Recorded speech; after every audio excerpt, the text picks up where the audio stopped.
이제 마지막 시간, 우리 이제 8단원이죠. 텅 빈 보금자리에서 나이가 들면 당연히 자식은 떠나가고 부부만 남고 또는 혼자 남고, 자, 고독할 때 함께 있고 싶은 사람. 예수님도 이 세상에 인간으로 오셨을 때 많이 고독을 느끼실 수밖에 없었죠. 자기 마음에 통하는 사람 하나도 없고, 심지어는 제자들, 12제자도 마음이 안 통했어요. 십자가 코앞에도 한 자리 하려고 그랬어요. 그렇죠? 좌의정 우의정 되게 하소서. 이게 그들의 꿈이었어요. 그런데 유일하게 마음이 통하는 사람들 3남매 있었어요. 마르다, 마리아, 나사로. 그 중에서 마리아. 다들 예수님이 예루살렘에 입성하시니까 한 자리 차지하려고 할 때 향유를 가서 뿌리면서 예수님의 장사를 예비했어요. 예수님의 말씀을 곧이곧대로 받아들인 유일한 인물. 돌아가신 다음에 향품 갖다 놔야 무슨 의미가 있을까? 살아계실 때 예수님께 내 마음을 드리자. 300데나리오인이라는 어마어마한 가격의 향수를 시집갈, 난 시집도 안 가겠다. 그리고 예수님한테 다 뿌려버린, 그 얘기 여러분 잘 아시죠? 예수님과 마음이 통하는. 자, 예수님이 고독할 때 이런 사람들이 있어요. 자, 교회는 이런 사람들의 연합입니다. 마리아와 같은 사람들. 예수님의 마음을 알아들이는 사람끼리의 연합입니다. 하나님 안에서의 관계성은 이런 거예요. 이런 거. 그게 지금 마리아가 예수님을 만난 관계성이에요. 그러니까 이런 관계성이 교회 안에도 계속되는데, 교회에 같이 있다고 그게 됩니까? 그런 복음으로 하나가 돼야만 되죠. 그죠? 그러니까 바울도 말년에 그렇게 복음을 전하고 교회를 세워놨어도 말년에 아시아에 있는 사람이 다 나를 버린 것을 네가 알지? 디모데한테 그렇게 얘기했어. 다 버렸어요. 바울이 세운 교회 사람들이 말년에 맨날 두드려맞고 파선당하고 감옥 가고, 그러니까 결국 인간의 필요를 쫓다가 하나님의 목적대로 살아가는 바울은 마음에 들지를 않아요. 그러니까 결별을 하는 거예요. 결별을 해. 대마까지도 세상을 사랑해서 갔다 그러죠. 그 정도예요. 그런데 바울은 뭐라 그래요? 참 아들 디모데에게 편지. 같은 믿음을 따라 아들된 디도에게 편지하는 이런 관계성이, 그것만 남아있는 거예요. 오늘날 교회 안에도 그런 관계성으로 목사님, 전도사님, 지체들이 그런 관계성으로 하나가 돼야 교회라고 부르는 거예요. 간판만 교회가 아니고. 이런 교회를 하다가 가야 됩니다. 그런 사람은 사람의 필요가 아닌 하나님의 필요에 올리는 사람들이. 74페이지에 홀로 남은 고독한 말년. 이건 뭐 말해 뭐합니까? 인간은 나이가 들수록 고독할 수밖에 없죠. 빈둥지 증후군, 자식이 다 나가고 친구도 떠나고. 그러니까 자식이 장성해도 부모가 강압적으로 자식을 굴복시켜서 자기가 원하는 것을 얻어내는 경우가 많죠. 점점 고독하니까 더 요구하고 더 기대하고 더 바라고 기대고 자꾸 이래요. 자, 이것은 그리스도인의 길이 아닙니다. 자식이 자발적으로 부모를 섬기도록 해야지 그들의 삶을 간섭하거나 그들에게 기대를 걸고 무엇을 요구해서는 안 됩니다.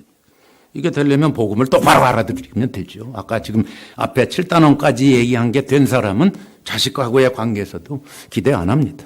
예수님과 제가 알아서 살 거고, 나는 도와줄 게 있으면 도와주지만 제가 나를 위해서 해줄 것은 요만큼도 없다. 이러고 당당하게 살아야 되는데, 뭐 고독하다, 힘들다, 어쨌다, 병났다 해가지고 자식을 자꾸 의지하려고 그래. 그 생명이 있을까? 저는 그게 의심이에요. 그런 사람이 예수 맨날 믿는다는데 저는 생명이 없다고 봐요. 아니, 살아계신 하나님이 멀쩡히 살아계시고, 그런데 왜 자식을 의지하고 살아요? 그죠? 그 말이 됩니까? 안 해준다고 섭섭하고 서운하고 뭐 맨날 그래. 저희 어머니도요, 예수님을 이제 아버지 돌아가신 다음에 50대 후반에 예수님을 만나셨어요. 그리고는 딸이 목회한다고 가서 굳은 일을 다 하셨어요. 그리고 제가 목회한다고 또 저희한테 와서 또 굳은 일 다 하셨어요. 뭐 주님을 위해서 사셨어요. 말은 맞아요. 근데요, 이 한은 안 없어지더라고요. 서운함은 안 없어지더라고요. 그래서 조금만 서운하시죠? 우리 어머니가 이렇게 얘기하세요. 서운하면 저한테, 우리 누나한테, 제가 만만하잖아요. 다른 사람 친구들은 예수도 잘 안 믿는데 둘 다 목회하니까 만만한 게 우리야. 그러니까 이렇게 얘기해요. 조금만 마음에 안 들면 나 머리 깎고 중될랴. 충청도 오거든요. 중될랴. 미치는 거예요. 아니, 목사의 엄마가 머리 깎고 중대는 그 약점을 잡아가지고 자기 소원을 이루어달라는 거예요. 우리 어머니만 그렇지 않으니까 제가 말하는 거예요. 다 그래요. 99.9%가 다 그래요. 그래서 또 저 엄마가 중된다는데 또 비위 맞춰드리고 뭐 이랬어요 제가. 참 피곤했어요. 우리가 자식은 내 분신과 같고 내가 이 세상에서 제일 사랑하는 게 내 자식 아니에요. 그렇지만 자식에게 부탁은 할 수 있어도 요구는 하면 안 돼. 그들도 하나님 앞에 단독자로 서 있는데 내가 아버지라고 해서 자식에게 요구하면 절대 안 돼. 부탁은 할 수 있죠. 그럼 부탁은 거절해도 되고 들어줘도 되는 거잖아. 그죠? 거절하면 그래 알았다. 들어주면 고맙다. 이러면 되잖아. 근데 이게 안 돼. 그러면서도 예수 믿는데 거짓말이에요. 고독한 황혼기에 어떻게 해야 되느냐? 다시 오이코노미아로. 그냥 뭐 주님 기도하면 외롭지 않다. 절대 안 돼요. 기도 백날 해보세요. 맨날 외롭지. 교회에서 행사할 때는 막 재미있다가 집에 가면 너무너무 외롭죠. 자, 어떻게 하면 이런 생활에서 탈피해서 항상 신바람 나게 살 수 있는가? 간단해요. 오이코노미아로 돌아가면 돼. 자, 75페이지. 인생의 황혼의 고독의 그림자도 경험할 필요 없이 살 수 있는 비결이 무엇일까요? 그것은 제2단원에서 살펴본 오이코노미아, 곧 하나님의 경륜, 목적에 합당한 삶을 살고 있느냐 아니냐에 달려 있습니다. 평생 교회를 다녔어도 예수님을 나 자신 또는 내 가정의 행복과 안녕을 위해 복 주시는 분으로만 알고 섬겨온 인생은 절대로 알 수 없는 신비의 차원입니다. 하나님의 목적을 바로 알고 그것을 실천하는 교회 환경 토양에서 살아야만 비로소 충만한 외롭지 않은 말년을 보낼 수가 있어요. 하나님의 가족이라고 그래요. 그래서 에베소 2장 19절에 하나님의 권속이라고 표현을 했어요. 여러분 에베소서에 교회의 비유가 다 나오죠. 4개가. 아까 살펴본 2장 20절에 성전, 하나님의 집 비유입니다. 그 다음에 19절에 하나님의 권속, 가정의 비유가 나오죠. 그 다음에 4장에 또 앞에서 1장에 교회는 그의 몸이 그리스도의 몸의 비유가 나오죠. 그 다음에 마지막으로 그리스도의 신부 에베소 5장. 그죠? 다 나와요. 가족이에요. 그러니까 이제 예수님의 말씀으로 돌아가면 이제 금방 이해가 돼요. 75페이지 아래 예수께서 이르시되 내가 진실로 너에게 이르노니 나와 복음을 위하여 집이나 형제나 자매나 어머니나 아버지나 자식이나 전토를 벌인 자는 버렸다라는 살벌한 말로 얘기하셨지만 이건 상대적인 표현이죠.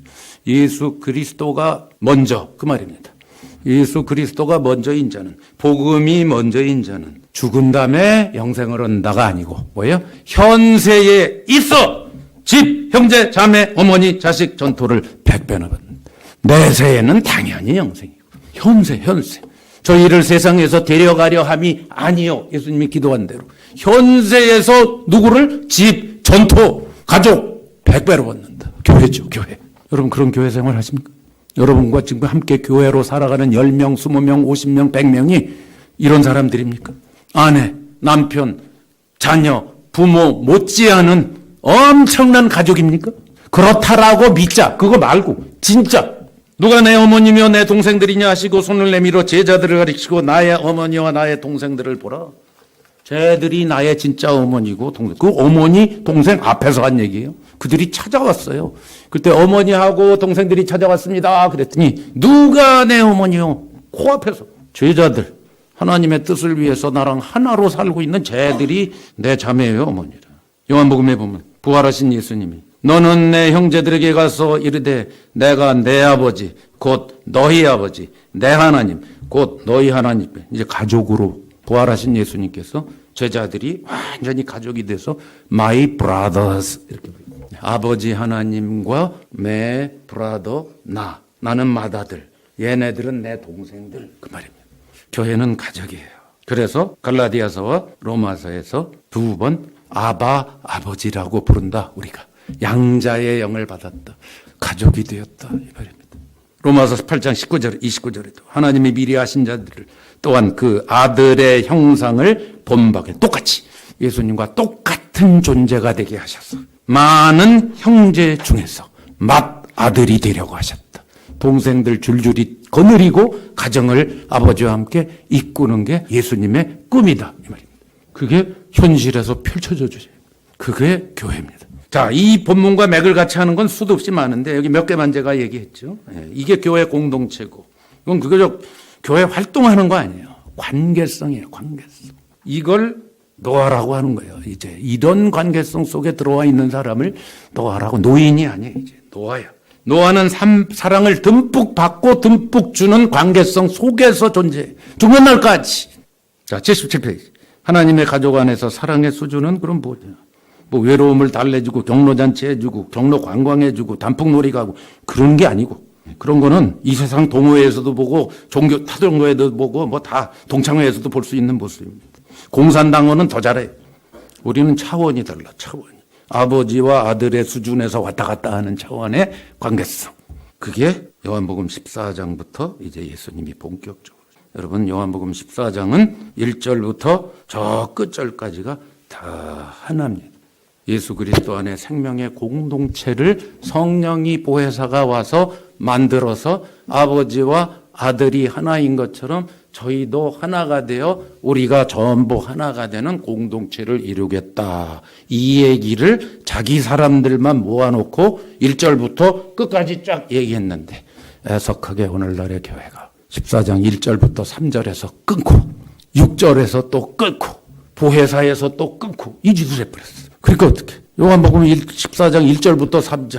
내가 가서 너희를 위하여 처소를 예비하면 내가 다시 와서 너희를 내게로 영접하여 나 있는 곳에 너희도 있게 하리라. 내 아버지 집에 거할 곳이 많다. 거기서 딱 끊어버려. 저 죽은 다음에 천국. 영어 성경엔 또 그걸 맨션이라고 번역을 해서 맨션. 그러니까 뭐예요? 지상에서는 내가 비록 맨손에 살았어도 저기 가면 맨션에 산다. 이런 말도 안 되는 소리하고 앉아있어요. 예수님이 그 얘기한 거 아니에요. 예수님 절대로 저기 얘기한 거 아닙니다. 내가 가서 너희를 위하여 처소를 예비하면 이제 십자가로 가셔. 다시 와. 언제? 재림? 부활해서 오셨어. 부활해서 사흘 만에 나타나셨어. 내가 다시 왔어. 너희를 내게로 영접하여. 나는 맏아들 되고 너희들은 내 동생들 됐어. 여기에서 거쳐. 이걸 이룬다. 이 땅에서. 그 얘기 하시는 거예요. 그랬더니 못 알아들어. 장소로 알아들어. 계속 왜? 예수님 안에서 한 자리 차지하고 다윗 왕처럼 군림하시고 우리는 그 밑에서 한 자리 할 생각만 하는 애들이 그거 알아듣겠어요? 장소처럼 이해가 되지? 그러니까 뭐라 그래요? 도마가. 어디로 가시는지 모르는데 가실 약도 좀 내놓으시오. 장소로 알아들었어, 장소로. 오늘날 교인들이 다 장소로 알아듣잖아요. 그죠? 저기, 어디? 천국이라는 장소. 아니에요. 도마가 그렇게 알아들었어. 도마가. 그걸 어디로 가시는지 알지 못하고 가르쳐 주십시오. 거기서 6절이 등장하는 거예요. 계속 이어지는 거예요. 왜 14장 6절을 따로 떼서 자꾸 달달달달 회개합니까? 내가 곧 길이요 진리요 생명이니 나로 말미암지 않은 아버지께로 예수님만이 유일한 진리, 열한 진리 이거 가르치는 거예요. 그 얘기가 아니에요. 그거 당연하고 뭐예요? 앞에서부터 도마 얘기의 대답이에요. 그게 너는 장소로 알지? 아니야. 나야 나. 관계성이야. 내가 길이고 내가 진리고 내가 생명이고 그건 곧 아버지. 장소 아니야? 뭔 좀 장소로 알아듣지? 아버지라는 인격체. 거기로 가려면 나라는 인격체와 만나야 아버지와 하나가 되는 거야. 그렇게 하신 거예요. 근데 오늘도 성경을 자꾸 풀어. 이게 문제예요, 오늘날. 아버지 얘기하니까 빌립이라는 친구가 톡 들어서 아버지 좀 보여주세요. 또 그래. 계속 이어지는 거예요. 내가 너희하고 이렇게 오래 있는데 아버지를 보이라고? 나를 본 자는 아버지를 보았거늘. 아버지께서 내 안에, 내가 아버지 안에 지금 있어. 관계성이야, 관계성. 그 얘기 하신 거예요. 근데 여기서 끝나지 않는다. 보혜사를 보낸다. 그는 진리의 영이다. 왜 진리의 영이야? 앞에서 6절에 내가 곧 길이요 진리요 생명, 진리를 얘기했죠. 그러니까 보혜사가 엉뚱한 존재가 오는 게 아니라 예수님과 똑같은 복음 가는 존재, 삼위일체 하나님, 보혜사 성령이 온다 이 말이에요. 예수님의 또 다른 영이라 이 말이에요. 보혜사를 보내는데 그렇게 되면 너희가 내가 한 일을 너희도 할 것이요 그보다 큰 일을 너희가 하리라. 할렐루야. 예수님이 이 땅에서 못하신 일, 안 하신 일, 교회를 통해서 해야 될 일 남아있다는 거예요. 보혜사가 와서 그거 도와준다. 그래서 너희가 고아와 같이 버려두지 않고 내가 너희에게 오리라. 보혜사와 함께 오리라. 그럼 그날에는 어떻게 됐냐? 14장 20절이에요. 계속 연결되는 거예요. 아까는 아버지 안에 내가 내 안에 아버지가 거기까지는 창세 전에도 그랬고 이 땅에 오셨을 때도 거기까지는 됐어. 그 하나님의 목적이 아니야. 그거는 공간 이동밖에 안 했으니까 확대돼야 될 거 아니에요. 그게 14장 20절이에요. 아버지께서 내 안에, 너희가 내 안에, 내가 너희 안에. 이게 돼야 된다. 보혜사가 오면 아버지와 아들이 안에 한 건 창세 전부터인데 거기에서 붙어야 돼. 너희가 내 안에, 내가 너희 안에. 요거 하려고 오시는 분이 보혜사다. 23절. 그렇게 되면 하나님과 사랑의 관계성이 형성이 되고 우리가 그에게로 온다. 지금까지 기독교는 여기 있는 우리가, 거기 우리는 우리를 말하는 게 아니야. 아버지와 아들이에요. 아버지와 아들이 우리에게로 온다는 거예요. 근데 지금까지 기독교는 여기 있는 우리가 아버지와 아들이 있는 천국으로 가는 줄 알았어. 예수님은 no. 우리가 아버지와 아들이 이리로 온다. 영원에서 지상으로 오신다. 교회에서 오신다. 그게 요한복음 14장이에요, 여러분. 천국 얘기 아니에요. 성경을 그런 식으로 보지 마세요. 엉뚱하게 보는 거예요. 이 기독교가 전부 엉뚱한 교리에 의해서 형성이 돼 있어요. 아닌데 예수님은 전혀 그 얘기 하신 적도 없는데. 그런 만약에 죽은 다음에 갈 천국 얘기라면 아버지와 단둘이 기도할 가실 때 저희를 세상에서 데려가려면 아니요라고 말씀하셨겠어요? 그러니까 앞뒤가 맞아야 될 거 아니에요. 이 땅에서 교회를 통해서 아버지와 아들과 성령님과 우리가 하나가 된 가족, 공동체, 이게 하나님의 꿈입니다. 그리고 죽으면 그냥 가는 거예요. 새로운 세계가 펼쳐지는 게 아니고요. 여기에 이미 새로운 새하늘과 새 땅이 펼쳐진 교회가 있다가 그대로 영원히 가는 거예요. 우리는 그런 사람들이에요. 그게 신약 성경이 얘기하려고 하는 단 하나의 진리예요. 그걸 살다가 해야 돼요. 그래서 거기 77페이지에 제가 요한복음 14장 20절 21절 얘기했죠. 그날에는 내가 아버지 안에, 너희가 내 안에, 내가 너희 안에로 확장된다. 아버지와 아들뿐만이 아니라 거기서 더 확장되는 게 이게 누가 하느냐? 성령이 오셔서 이 작업을 하신다. 보혜사가 오신다. 이 얘기예요. 우리가 그에게 가서 거처를 그와 함께 하리라 해요. 결론은 우리가 누구예요? 아버지와 아들이 이 땅으로 오셔서 여기다가 둥지를 두신다. 거처. 이 말이 14장 2절에 내 아버지 집에 거할 곳. 시만토다. 그 단어예요. 모네. 근데 우리 개역 성경은 앞에 건 거할 곳이라는 순수 우리말로 번역을 해놓고 똑같은 말을 14장 23절에는 거처라는 한자말로 번역을 했어. 같은 얘기인데 예수님은 지금 거할 곳 얘기로 끝까지 얘기하신 건데 여러분 성경을 잘 보셔야 돼요. 어마어마한 얘기를 하고 계신데 그 얘기를 몰라. 안타까워요 저는. 이걸 제대로 아는 사람 되게 희귀해요. 요한복음 14장을 제대로 이해한 사람 저는 아직까지 본 적이 거의 없어요. 학자도 목사도 누구도 이걸 잘못 해석해버리니까 지상에서의 교회 생활이라는 게 그 모양 그 꼴 상태에서 적당히 만족하고 끝날라고 그래. 대박인데 이거는. 하늘이 땅에 내려온 게 교회인데 이걸 살다가 가야 되는데 끊임없이. 그래서 그 밑에 또 보세요. 내가 비옵는 것은 하고 요한복음 17장에 예수님이 뭐라고 그랬어요? 내가 비옵는 것은 이 사람들만 위함이 아니요 12제자뿐만이 아니에요. 또 누구도 그들의 말로 말미암아 나를 믿는 사람, 그들의 말로 말미암아 나를 믿는 사람 해서 우리까지 온 거예요. 2000년이나 이 사람들까지 포함해서 기도해 놨어요. 지금. 오늘 우리까지. 그게 뭐예요?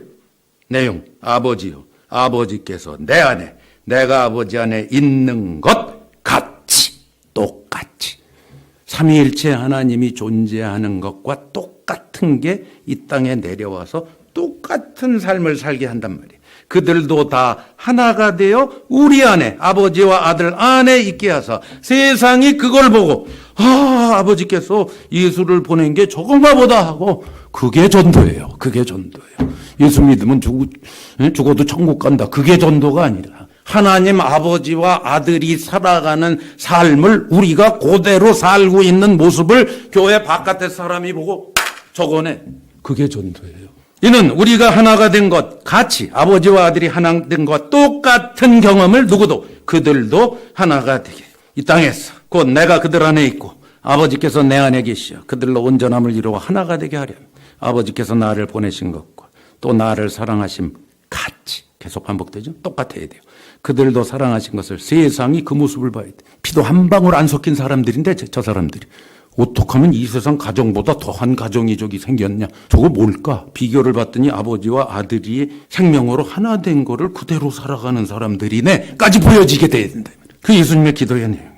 자, 이게 공동체고 이게 가족이고 이게 하나님이 하고 싶은 오이코노미아의 수준입니다. 이 얘기의 모든 것은 13장 34절 35절에서 시작했어요. 가룟 유다가 나간 다음에 예수님이 포문을 열기 시작한 말씀에서 지금 이게 쫙 17절까지 펴져지고 그 전에 먼저 말씀하시기 전에 자기가 제자들의 발을 씻기면서 하나님의 모습은 이런 거야. 창세전에 아버지와 아들은 이런 모습으로 사랑하고 사셨어를 시청각 교육으로 제자들의 발을 먼저 씻겨준 다음에 가룟 유다가 배신하고 이제 떠난 후에, 가짜가 떠난 후에 그래도 좀 알아듣는 애들 11명 놔두고 포문을 여신 말씀입니다.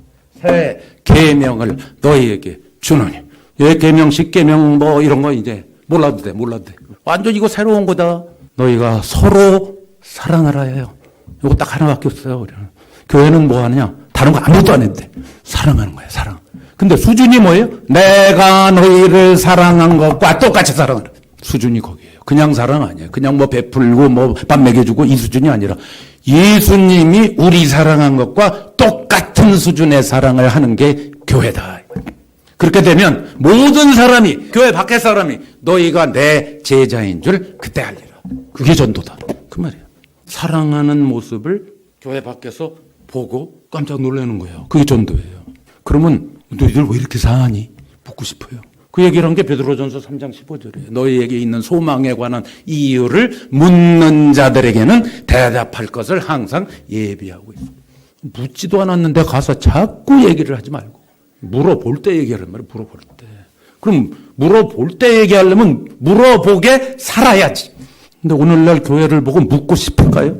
미안하지만 죄는 하나 똑같은데 이렇게 생각한단 말이죠. 그러니까 예수님 말씀이 하나도 이루어지질 않았어요. 자, 예수님께서 교회에 주신 세 계명의 수준은 내가 너희를 사랑한 것 같이 너희도 사랑하라는 수준입니다. 그러니까 이런 존재의 이유, 내가 살아가는 이유가 딱 이거예요. 사랑하려고 사는 거예요. 교회 안에서 사랑하려고 난 산다. 지체로 산다. 그러면 이런 수준의 사랑을 하는 사람이 인생의 황혼이 찾아왔다고 병들었다고 해서 고독하겠습니까? 천만에 만만해. 고독할 시간이 없어. 가족들에게 100배나 되는 가족에게 둘러싸여서 사는데 예수님 말씀 그대로 왜 고독하겠어요? 그래서 저는 지금 이제 70이 가까워지면 뭐 얼마 더 살지 몰라도 저는 뭐 전혀 걱정하지 않아요. 지금 내 주위에 있는 내 가족이 100배거든요. 지금 여기도 몇 명 와 있는데 먹을 거 없으면 먹을 거 줄 거지. 그 집에 가서 살아도 되지. 세 계명의 얘기. 자, 연습 문제. 당신에겐 육신의 가정 못지않는 하나님 가족인 교회가 있어. 그 안에서 예수님의 세 계명을 실천하고 있습니까?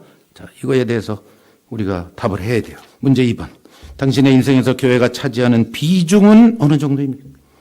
잘못 생각하는 거 오늘날. 하나님이 1순위, 가족이 2순위, 3순위. 자꾸 이런 식으로 순위를 매기려고. 성경 어디도 순위가 없어요. 성경의 순위는 어떻게 되어 있는지 아세요?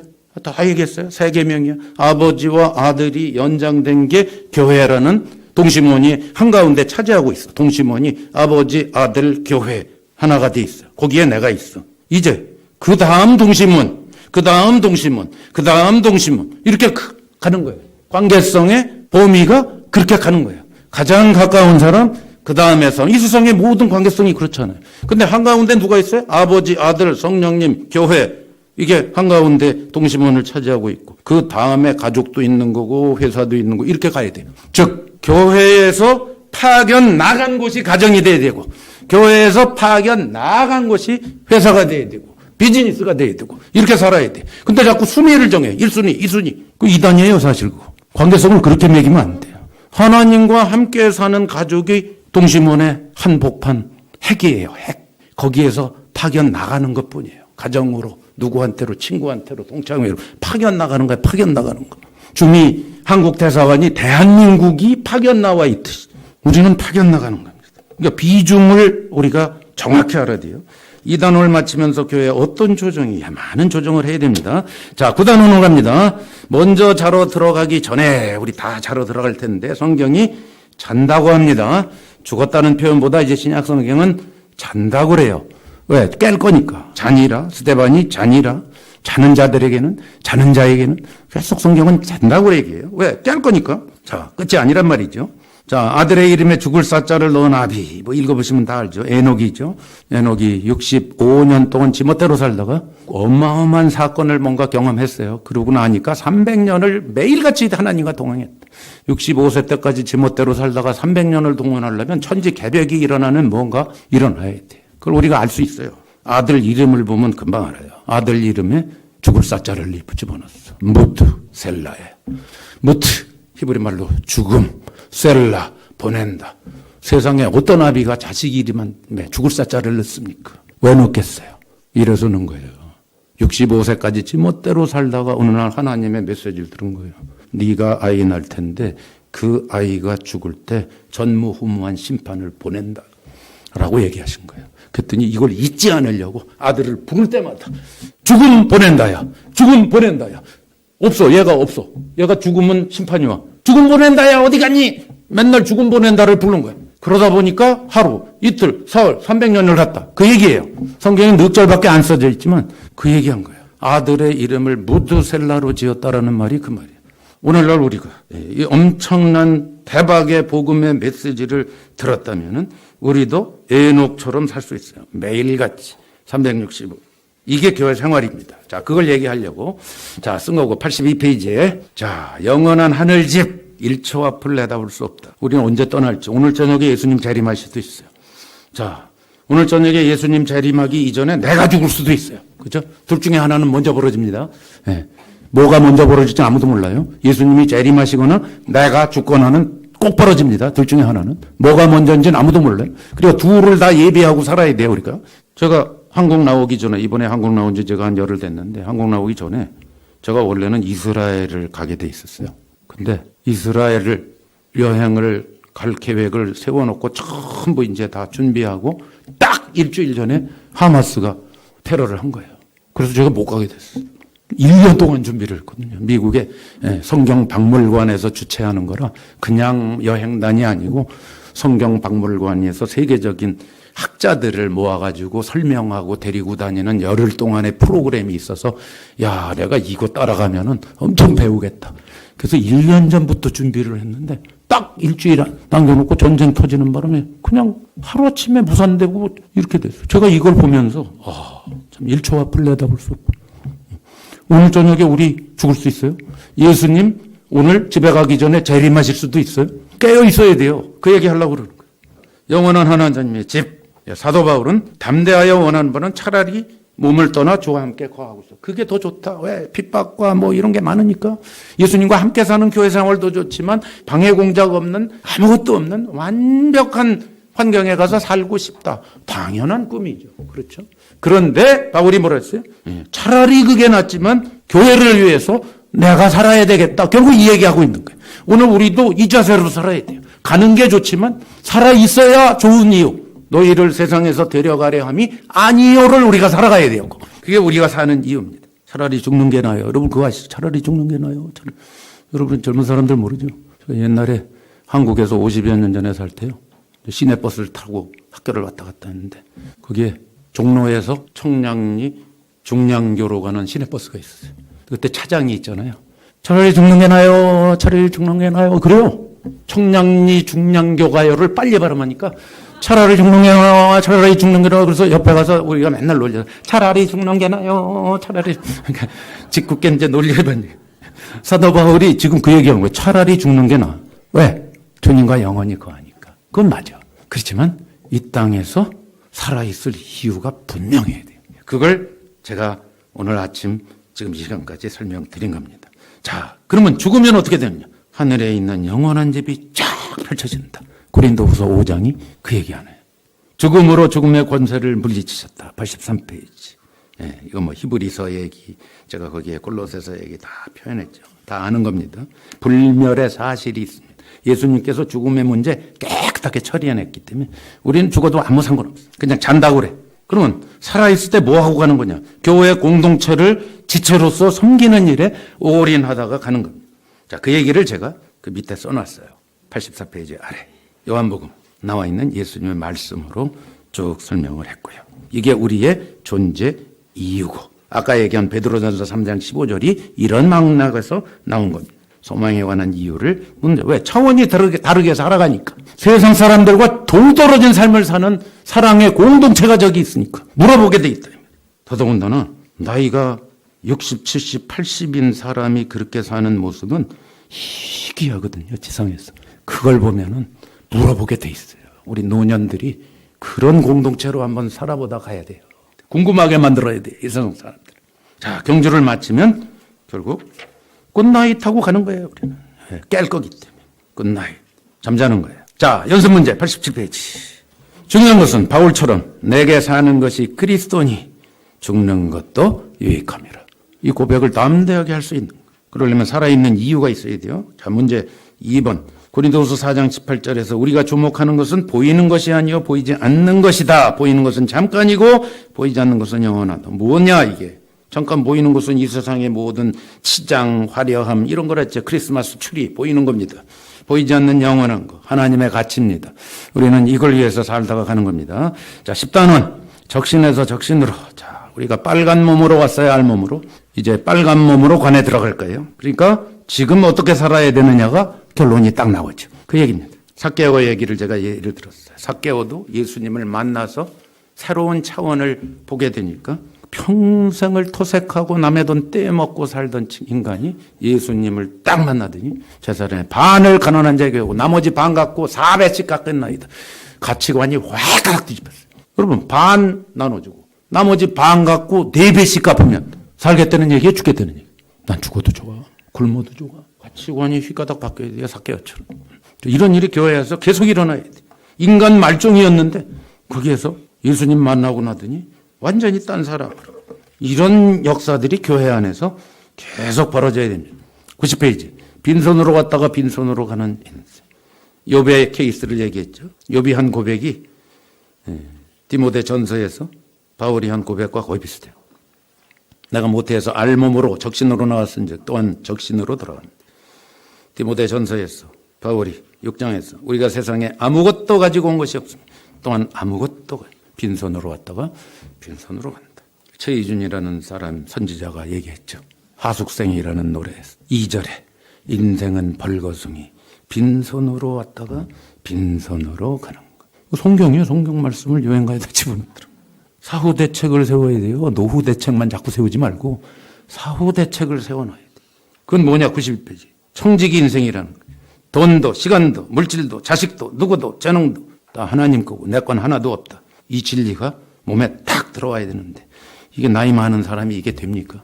자기가 평생을 쌓아온 알토란 같은 돈이 있고 명예가 있고 뭐가 있는데 그게 하나님 거라고 하면 그냥 겉으로는 내내도 속에선 반발이 확 올라오지. 그래서 잘 안 돼요. 근데 바울은 그래도 얘기를 했어요. 예수님도 그래도 얘기했어요. 너희 중에 누구든지 자기의 모든 소유를 버리지 아니하면 능히 내 제자가 되지 못한다. 버린다는 표현을 써요. 즉 뭡니까? 소유권을 버려라. 소유권을 버려라. 너는 청직이다. 이 얘기는 뭐 92페이지 다 아는 얘기. 낙타가 바늘귀에 들어가는 것보다 부자가 천국에 들어가는 게 더 어렵다. 근데 부자의 정의는 뭐냐? 미국이나 한국에서는 부자, 그럼 내 나름대로 정의가 있지만 아프리카 사람들이 우리를 볼 때는 우리가 다 부자입니다. 한국에서 월세방이라도 살고 전기 쓰고 컴퓨터하고 TV 보면 아프리카에 가면 1%에 속합니다. 상위. 부자들이에요 다. 그러니까 부자의 개념은 절대 상대적으로 얘기하면 안 돼. 절대적으로 얘기해야 돼. 예수님의 부자의 개념은 절대지 상대가 아니에요. 절대적 기준이 뭐죠? 한 개라도 내게 있으면 부자예요. 이 안경이 이나마의 것이면 저는 부자예요. 낙타가 바늘귀에 들어가는 것보다 더 못 들어가 천국에. 경험을 못해. 이게 내 거면. 그러니까 이건 뭐예요? 하나님이 나한테 청직이니까 너 잠깐 빌려줄 테니까 이거 갖고 주님의 목적을 이루다 와라. 이게 딱 서 있질 않으면 결국 그 사람은 낙타가 바늘귀에 들어가는 것보다 더 힘들어. 천국을 들어가고 천국 들어간다니까 자꾸 죽은다을 얘기는 지금 현재 천국을 경험을 못해. 그 말이에요. 하나님 나라는 지금이에요. 지금. 여기서 경험을 못해. 절대 기준. 그러니까 제가 늘 농담이지만 진담으로 말하죠. 거지가 깡통 하나밖에 없어. 깡통. 이 깡통이 지 거면 부자야. 소유가 있잖아요. 깡통이 자기 거면 부자예요. 이걸 아셔야 돼. 자꾸 우리가 빨갱이 공산당 스피릿이 들어와 있어서 한국이나 미국이나 자꾸 재산이 많이 가진 사람을 혐오하는데 아니에요. 이재용이고 빌 게이츠나 나나 똑같아.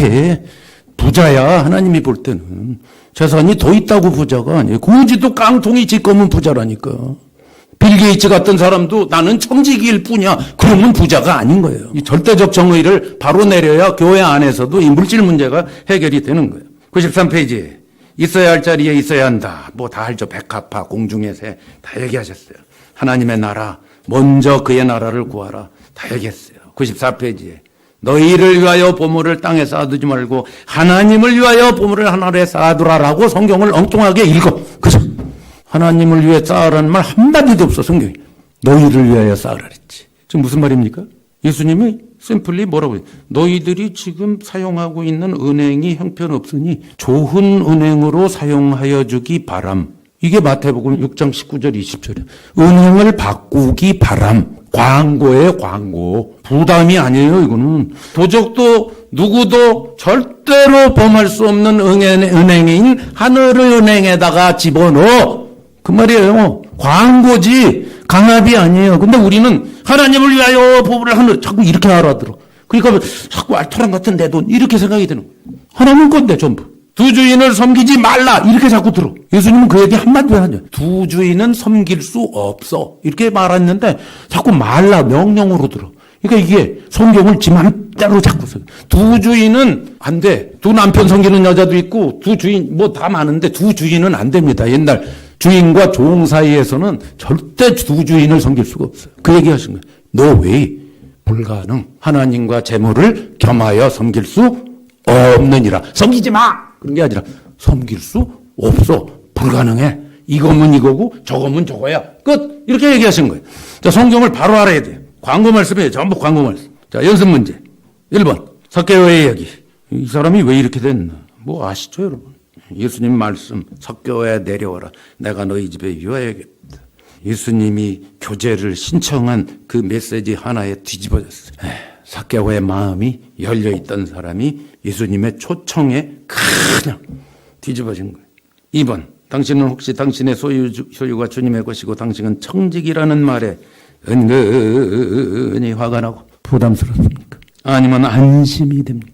당신이 청직이라는 말을 뒤집으면 간단합니다. 청직이라고 하니까 자꾸 뭔가 노리는 것 같죠. 그죠? 하나님이. 뒤집어 보세요. 나는 하나님의 청직이다라는 말을 뒤집으면 어떻게 돼요? 뒤집어요. 뒤집으면. 어떻게 돼요?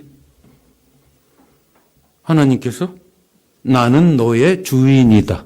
이렇게 되는 거죠. 나는 하나님의 청직이다. 그러니까 청직이 내 건데 왜 자꾸 청직이라고 그러는 이런 생각이 들죠. 또 거꾸로 뒤집어 보세요. 하나님이 나한테 나는 너의 주인이다. 그럼 어떻게? 주인이 굶어 죽이는 노예 봤어요. 그 얘기야. 마태복음 6장 33절이. 너희는 그의 나라와 그 일을 먼저 구하면 이 모든 것을 다 주인은 절대로 자기를 위해서 땀을 흘리고 일하는 종을 굶어 죽이지 않습니다. 제가 60짜리 강의할 때 많이 얘기했는데 우리 한국에 있는 누나가 어느 날 낑낑대고 뭘 무거운 걸 들고 들어오더라고요. 제가 누나네 집에 잠깐 나와 있는데. 그래서 뭐야 누나 그랬더니 보약이야. 그래서 또 동생이 미국에서 왔다고 보약까지 먹여주고 그래서 고마워 그랬더니 네 거 아니야? 그래서 누구야? 누나 어디 아파? 아니야. 매형 아파? 아니야. 누구야? 그랬더니 우리 집에서 일하는 아주머니 거예요. 제가 거기서 탁 마태복음 6장 33절이 빵 하고 쳤어요. 저 우리 누나가 집에서 일하는 아주머니 위해서 보약 사왔을까? 자기 위해서 사왔을까? 누구 위해서? 물론 아주머니가 먹어요. 그렇지만 실제로는 누구 위해서? 아주머니가 몸져 누우면 자기가 지금 밖에 가서 일해야 되고 뭘 해야 되고 하는데 애들은 누가 키우며 빨래는 누가 하며 큰일 나거든. 그러니까 보약까지 먹여주더라고. 보약까지. 야, 그래서 제가 하나님이 저렇게 하시는 거구나. 나는 너의 주인이다. 끝나는 거야. 그러면. 할렐루야. 네, 보약 다 먹여주세요 하나님. 자, 11단원 황혼을 아름답게 멋지게 살다 가자고요. 그 예를 들었죠. 바울의 어머니 루포의 어머니 로마서 16장 아시죠? 루포가 누군지? 알렉산더와 루포의 아비인 구레네 시몬이 예수님의 십자가를 지고 갔다. 마가복음에 나오죠. 그 루포예요. 우리가 추측할 수 있어요. 그 루포가 나중에 어머니랑 같이 안디옥 교회에 가서 열심히 교회로 살다가 사도 바울의 어머니처럼 수양 어머니가 됐어요. 바울이 사역에 지친 몸을 그 루포의 어머니가 바울의 어머니 노릇을 다 해줬다. 1차 여행, 2차 여행 다 끝나고 만신창이가 돼서 들어오면 루포의 어머니가 그냥 어머니로서 아들처럼 바울을 섬겼다는 거죠. 우리 추리해 볼 수 있어요. 근데 지금 어디가 있어요? 안디옥에 있다가 멀리 로마에 가서 교회로 살고 있어요. 거기에 문안 인사에 루포와 그의 어머니에게 문안하라. 그 어머니는 곧 내 어머니라. 이렇게 문안 인사하죠. 자, 봐보세요. 그 당시에 요즘도 비행기 타고 가도 먹거리인데 산 넘고 물 건너고 배 타고 멀미하고 뭐하고 강도 만나고 이러면서 그 할머니가 로마에 가서 교회 세우려고 지체로 살고 있는 모습이 로마서 16장에 기록되어 있잖아요. 황혼을 멋지게 살아간, 전 성경에서 제일 멋진 황혼을 살아가는 여자 루포의 어머니. 한번 로마서 보세요. 16장. 본복입니다. 자, 이렇게 한번 살다가 가보자. 자, 98페이지. 나그네로 사는 거예요. 나그네. 지상은 지금 나그네로. 저도 지금 나그네로 한국에 와서 지금 한 달 반 살다가 합니다. 올 때 가방 몇 개밖에 안 갖고 와요. 저 이민 가방 10개씩 안 갖고 옵니다. 저. 왜? 불편해. 그죠? 그러니까 꼭 필요한 것만 갖고 왔다. 우리가 이 세상에 사는 게 그거다, 이 말이에요. 영원히 살 집은 저기 있어요.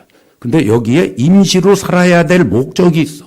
그럼 여행의 목적에 맞는 집만 있어야 될 거 아니야, 우리한테. 그렇죠? 그게 우리의 삶이에요, 지금. 필요 없는 거 다 때려치우고. 딱 필요한 것만 갖고 하나님 목적을 이루는 데만 위해서 살다가 가자. 결국 그 얘기 하려고 그러는 거고. 99페이지. 오이코노미아를 따르는 생활. 다시 거기로 갔죠. 아까 얘기했죠? 요한복음 14장. 내가 하는 일을 그도 할 것이요. 또한 그보다 큰 일도 하리라. 예수님도 지상에서 안 가본 그 길을 교회가 가는 거예요, 지금. 주님과 함께. 영광스러운 길을. 예수님도 지상에 계실 때 못 가본 길을. 큰 일을 너희가 하리라. 지금 같이 가고 계셔. 할렐루야. 대박입니다. 대박입니다. 자, 이걸 위해서 우리는 존재합니다. 자, 그 얘기를 제가 쭉 썼으니까 읽어보시면 다 아는 거예요. 그럼 교회 생활을 어떻게 하는 거냐? 에베소서 4장부터 6장은 그러므로 하고 이제 쫙 명령형으로 이래라 저래라 저래라 저래라 저래라. 그거 그대로 살면 돼요. 글자 그대로 실천만 하면 돼요. 실천할 수 있어요. 자, 거기 이제 고칠 내용이 있는데 101페이지. 101페이지 아래 보시면 자, 거기 잘못된 부분이 있어요. 다 고칠 거 고쳤는데 이게 안 고쳐졌어요. 맨 아래 밑에서 네 번째 줄 위 말씀이 에베소서 4장 말씀이에요. 이 말씀이 교회 지체들 가운데 실현될 때 예수 그리스도의 장성한 분량까지 성숙한 종구의 공동체의 일원이 된 사람을 의미합니다. 아닙니다. 절대 그렇지 않습니다. 위에 이렇게 고치세요. 위의 내용이 불러주는 대로 고쳐주세요. 다음에 이거 혹시 인쇄하게 되면 이거 고쳐서 나와야 됩니다. 위의 내용이 에베소서 4장 내용이 지체들 사이에서 펼쳐질 때 위의 내용이 지체들 사이에서 펼쳐질 때 성숙한 수준이 될 따옴표 예수님과 교회가 하나 된 사람 따옴표를 뜻합니다. 이렇게 고쳤어요. 여기서 4장의 사람은 지체를 말하는 게 아닙니다. 교회라는 사람을 말하는데 이거 잘못된 거예요. 제가 이렇게 썼는데 편집하는 분들이 아마 바꾸는 것 같은데. 자, 위의 내용이 지체들 사이에서 펼쳐질 때 성숙한 수준이 될 예수님과 교회가 하나가 된 사람을 뜻합니다. 온전한 사람이라는 것은 교회를 말하는 겁니다. 개인을 말하지 않습니다. 교회를 말하는 겁니다. 이렇게 고쳐주세요. 자, 요걸 하나님이 꿈꾸신다. 자, 그러면 이제 마지막 102페이지. 그런 교회 생활. 지금 오늘 제가 하루 종일 이제 계속 얘기했는데 너무 이상적인 얘기하고 있는 거 아닌가, 저 사람. 뭐 먹었나? 왜 저렇게 이상적인 실현될 가능성 조금도 없는 것 같은 얘기를 대박이니 뭐 자꾸 그런 소리를 하는 거예요. 그렇게 생각할 수도 있죠. 그런 교회 생활이 너무 이상적이라고 생각합니까? 가능하다고 하냐고 항변하는 사람 많이 있어요. 저는 제 주위에 에이 그거는 당신 생각이고 그게 어떻게 이 땅에서 가능합니까? 그런 교회가. 그럼 예수님이 거짓말한 거지. 그죠? 자, 자, 그래서 제가 그 밑에 이렇게 썼어요. 이 땅에 이상적이고 완벽한 가정이 없으니 우리는 행복한 가정을 만들면 안 된다. 여러분 그렇게 생각하세요? 그런 가정은 존재하지 않아도 끝까지 행복한 가정을 만들고 싶어서 안달을 게 우리잖아요. 맞죠? 자, 그 다음에 보세요. 이 땅에 이상적이고 완벽한 부모는 없어도 우리는 자식을 키우면서 어떻게 해요? 사랑하고 희생하고 잘 키우려고 최선을 다해. 완벽한 부모가 어디 있어? 그러나 완벽한 부모가 없으니까 적당한 부모로 끝내자. 그러는 사람은 없어요. 맞죠? 세 번째. 이 땅에 이상적이고 완벽한 효자, 효녀는 없어도 우리는 부모님에게 효도하려고 최선을 다한다. 이 땅에 이상적이고 완벽한 사람은 없어도 우리는 사람답게 살기 위해 최선을 다하죠. 그 다음에 이 땅에 이상적이고 완벽한 교회는 없을지라도 하고 제가 물음표는 여러분이 채워 넣으시기 바랍니다. 어떻게 살 건가? 네. 당신에게 다가온 황혼을 어떻게 살다 가시겠습니까? 나의 행복만 추구하며 무법자로 늙은 노인으로 살다 마치겠습니까? 아니면 힘차게 노아의 경주를 하며 아름다운 황혼을 살다가 영광스럽게 테이프를 끊으시겠습니까? 그러려면 연습 문제, 거추장스러운 거 내려놓고 여행 목적에 맞게 다 삶을 조정하고 예배서 3장 14절부터 21절이 기도가 그대로 글자 그대로 이루어지는 교회로 한번 살아보기 위해서 인생을 걸어보고 시간만 되면 아까 제가 설명한 요한복음 14장 1절부터 24장을 다시 한번 깊이 대박이에요. 대박. 예수님 말씀은 대박이에요. 이걸 잘못 알고 있어서 그래요. 자꾸 거처가 저긴 줄 알고. 대박이에요. 교회를 말하는 거예요. 요한계시록 21장 22장 새하늘과 새 땅 교회를 말하는 거예요. 저기 아니에요. 저기 아니에요. 정확히 알아야 돼요. 자, 맺는 말 104페이지에 보시면 제가 시카고에 살 때 경험한 내용. 저는 이게 굉장히 충격으로 다가와서 여기다 써놨으니까. 올림픽을 미국 시카고가 개최할 줄 알고 들떠 있다가 그냥 1차에 나가 떨어지고 방송에서 조용한 것을 제가 경험을 했어요. 세상에 방송국 아나운서와 10,000명 모인 군중이 미국이 1차에서 팍 떨어지니까 한 5초에서 10초 동안 정막이 쫙 샴페인 터트리려고 다 준비하고 있다가 1차에서 빡 거꾸라니까 제가 그걸 목격을 하고 경험을 해봤어요. 시카고에 살 때 TV 중계 방송. 제가 그때 제가 전율이 딱 오면서 야, 내 인생이 저렇게 허무하게 끝날 수도 있겠다. 저렇게 어이없이 끝날 수도 있겠다. 1,000억 이상을 때려놓고 올림픽 유치하려고. 시카고 출신인 오바마가 대통령이 덴마크 현장에 가서 로비를 하고 오프라 윈프리까지 달려가가지고 세계적인 호스트 쇼하는 여자 아니에요.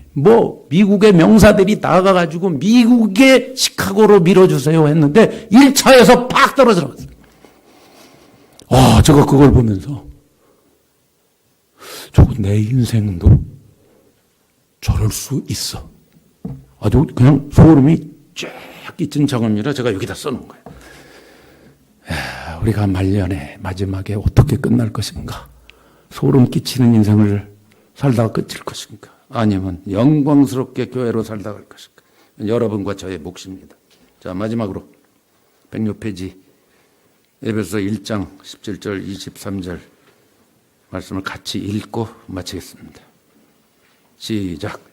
우리 주 예수 그리스도의 하나님 영광의 아버지께서 지혜와 계시의 영을 너희에게 주사 하나님을 알게 하시고 너희 마음의 눈을 밝히사 그의 부르심의 소망이 무엇이며 성도 안에서 그 기업의 영광의 풍성이 무엇이며 그의 힘의 위력으로 역사하심을 따라 믿는 우리에게 베푸신 능력의 지극히 크심이 어떠한 것을 너희로 알게 하시기를 구하노라. 그의 능력이 그리스도 안에서 역사하사 죽은 자들 가운데서 다시 살리시고 하늘에서 자기의 오른편에 앉히사 모든 통치와 권세와 능력과 주권과 이 세상뿐 아니라 오는 세상에 일컫는 모든 이름 위에 뛰어나게 하시고 또 만물을 그의 발 아래 복종하게 하시고 그를 만물 위에 교회의 머리로 삼으셨느니라. 교회는 그의 몸이니 만물 안에서 만물을 충만케 하시는 이의 충만이니라. 요게 글자 그대로 우리한테 벌어지게 한번 살아보려고 하십시다. 아멘. 예. 마치겠습니다. 자, 질문은 제가 안 받겠습니다. 시간이 다 갔어.